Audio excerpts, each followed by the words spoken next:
Sebelum tewas, Brigadir Yosua sudah siapkan sepasang cincin. Punya rencana menikahi sang kekasih Vera Simanjuntak, Brigadir Yosua ternyata sudah siapkan cincin. Hal ini diketahui dari sejumlah barang Brigadir Yosua yang diserahkan kepada keluarga setelah kematiannya di rumah dinas Ferdy Sambo atasannya.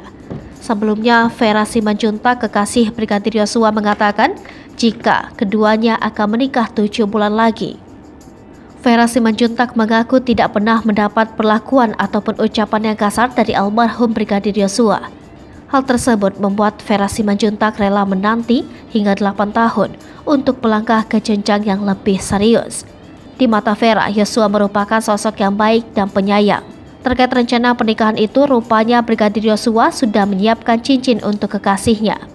Dari berita acara serah terima barang Nofriansyah Yosua Huta Barat oleh Polda Jambi ke pihak keluarga terdapat sepasang cincin.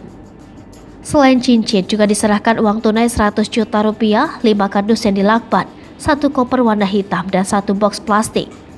Adanya cincin dalam barang-barang Brigadir Yosua ini membuktikan keseriusan Yosua untuk maju ke jenjang selanjutnya dalam hal asmara.